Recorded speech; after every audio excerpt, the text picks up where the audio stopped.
সবই রয়েছে কিন্তু নেই শুধু মুরগিগুলো। সবই আছে, এই হপার রয়েছে, এই ঘর রয়েছে, আরিফ ভাইও আছে, কিন্তু নেই শুধু মুরগিগুলো। আর সাথে করে নিয়ে চলে গিয়েছে 3.5 লক্ষেরও বেশি টাকা। হুগলি তারপরে হচ্ছে আপনার পুরুলিয়া এদিক থেকে ফোন করে বলেন যে দাদা আমি খামার করতে চাই, এ থেকে ইনকাম করতে চাই। আমি সবাইকে বলবো যে ভেবে চিন্তে ভাবিয়া করিও কাজ, করিয়া ভাবিও না। মানে করে ভেবে ভেবে আমরা কিন্তু এ পর্যন্ত পোষতে পোষতে মরছি। অনেকে বলে না মুরগি চাষে কোনো লস নেই। ভাই লস আগে সেই হিসাব করে নামতে হবে, তারপরে লাভ, এটা মাথায় রাখতে হবে। সবাইকে বলবো হুঁশিয়ার হয়ে কাজ করুন। একবারে বড় করে ফাঁদ পাতবেন না, ছোট ফাঁদ পাতুন, অল্প অল্প ইনকাম করুন, আস্তে আস্তে শিখুন, তারপরে কিন্তু গিয়ে বড় পরিসরে করুন। আচ্ছা, আমার এই পিছনে যে ফার্মটা রয়েছে, এই ফার্মটার দৃশ্য দেখে কি আপনারা কেউ অনুমান করতে পারছেন যে ফার্মটা কোথায়? হ্যাঁ, হয়তো বা যারা কন্টিনিউসলি আমার ভিডিওগুলো দেখেন তারা অনুমান করতে পারছেন এই ফার্মটা হচ্ছে আরিফ ভাইয়ের ফার্ম। তো এখন আমি রয়েছি কিন্তু ফার্মের ঘরের মধ্যে। আর এই ফার্মের ঘরের অবস্থাটা আপনারা জাস্ট একবার দেখুন। সব কিন্তু মাটি কুপিয়ে সমান করা হয়েছে। হ্যাঁ, এইবার কথা হচ্ছে যে এই ফার্মে যে 600+ বিডার ছিল, এই কিছুদিন আগেও মোটামুটি মাসখানেক আগেও যে 600+ বিডার ছিল, সেই বিডার হট করে এখান থেকে কোথায় চলে গেল, এইটাই হচ্ছে মূল প্রশ্ন। দেখুন, অনেকে জানেন অনেকে জানেন না, আমার কাছে ভিডিও কিন্তু শ্যুট করা রয়েছে। তো মানে মন মানসিকতা এতটাই খারাপ ছিল, সেই ভিডিও কিন্তু আমি ইউটিউবে দিতে পারিনি। তার কারণ হচ্ছে মন থেকে চাইনি যে ইউটিউবে দিই। তার কারণ হচ্ছে এই যে যতগুলো ফার্মে মুরগি আপনারা দেখেছেন, যতগুলো ভিডিও দেখেছেন কম বেশি, সমস্ত মুরগিগুলো কিন্তু মাত্র 2 দিনের মধ্যে ধরাশায়ী হয়ে গেছে। হ্যাঁ, এটাই বাস্তব কথা, এটাই সত্য কথা। 2 দিনের মধ্যে কিন্তু এই আরিফ ভাইয়ের মুরগি 600+ বিডার রানিং ডিম পাড়া মুরগি 2 দিনের মধ্যে শেষ। আচ্ছা, এবার কথা হচ্ছে যে অনেকে কিন্তু আমাকে ফোন করে বলেন, অনেকে প্রশ্ন করেন যে দাদা ভ্যাকসিন, কি ভ্যাকসিন দেবো, কেমন শিডিউল, বা ভ্যাকসিন দিলেই কি মুরগি একদম সিকিউর হওয়া যায়?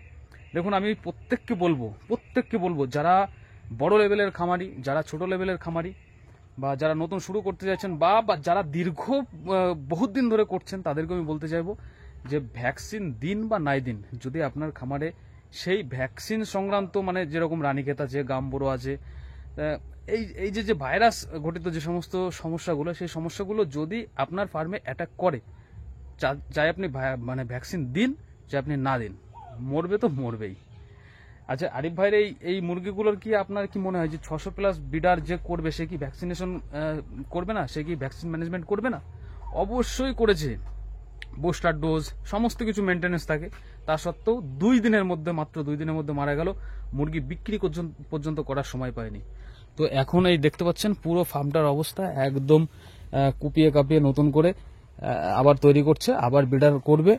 তো এখন শুধুমাত্র ওই দিকে যে আলোটা জ্বলছে আপনারা দেখতে পাচ্ছেন, ওই ঘরেই শুধুমাত্র এখন 200-400 মতো হাঁসের বাচ্চা রয়েছে, ব্রুডিং চলছে।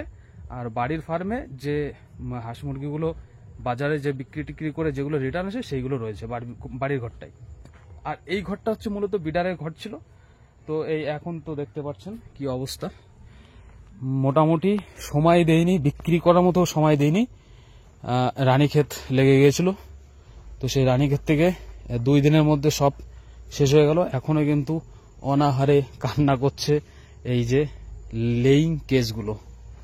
ডিম পাড়ার বাক্সগুলো দেখুন সুন্দরভাবে সাজানো রয়েছে। হ্যাঁ, এখনো কিন্তু খড়কুটোগুলো রয়েছে, এগুলো সব ফেলতে হবে। তো সবই রয়েছে কিন্তু নেই শুধু মুরগিগুলো। সবই আছে, এই হপার রয়েছে, এই ঘর রয়েছে, আরিফ ভাইও আছে, কিন্তু নেই শুধু মুরগিগুলো। আর সাথে করে নিয়ে চলে গিয়েছে 3.5 লক্ষেরও বেশি টাকা। হ্যাঁ, মোটামুটি আপনাদের এইটুকুনি জানালাম। আরিফ ভাই এখন নামাজে রয়েছে, নামাজ পড়ছে, তো আসবে ফার্মে। আমি সেই ফাঁকে ভাবলাম যে আপনাদের একটুখানি শেষকৃত্য মানে লাস্ট সিনটা আপনাদের দেখিয়ে দিই। এখন দেখুন ফার্মে কিন্তু সব কিছু ছড়িয়ে ছিটিয়ে সব পড়ে আছে। আর এই ঘরটা দেখুন, এইখানে 350 না 300 কত পিস মতো বাচ্চা এখানে কিন্তু ব্রুডিং চলছে। ব্যাস, এই হচ্ছে আরিফ ভাইয়ের আপাতত পুঁজি। আর মোটামুটি যা মূলধন ছিল, যা পুঁজি ছিল, সব কিন্তু শেষ হয়ে গেল। মানে কি বলবো, এক কথায় নিঃশেষ হয়ে গেল। আচ্ছা, এইবারে বলুন যে কি সমস্যা ছিল? ম্যানেজমেন্টের কোনো কমতি ছিল? কোনো কিছু ছিল না, কিন্তু গেছে, কপালে যেটা নেই সেটা গেছে। এবার আমি যারা নতুন খামার শুরু করবেন, অনেকেই কিন্তু আমাকে ফোন করেন, বিশেষ করে হুগলি তারপরে হচ্ছে আপনার পুরুলিয়া এদিক থেকে ফোন করে বলেন যে দাদা আমি খামার করতে চায়, এ থেকে ইনকাম করতে চায়, আমি সবাইকে বলবো যে ভেবে চিন্তে ভাবিয়া করিও কাজ, করিয়া ভাবিও না। মানে করে ভেবে ভেবে আমরা কিন্তু এ পর্যন্ত পোষতে পোষতে মরছি। অনেকে বলে না মুরগি চাষে কোনো লস নেই, লস নেই। ভাই লস আগে সেই হিসাব করে নামতে হবে, তারপরে লাভ, এটা মাথায় রাখতে হবে। এবার কথা হচ্ছে যে এই যে 650 বিডার চিন্তা করুন, রেডি করতে কত টাকা খরচা হয়েছে, তার পিছনে কত পরিশ্রম, সব মিলিয়ে যখন একদম শেষ হয়ে গেল তখন কেমনটা লাগে বলুন। সবই আছে এখানে, সব পড়ে আছে, জলের ট্যাঙ্কি থেকে শুরু করে ঘর, হপার, ফিডার, কলে এখন আপাতত পানি জল নেই। তো যাই হোক, এই হচ্ছে পরিস্থিতি।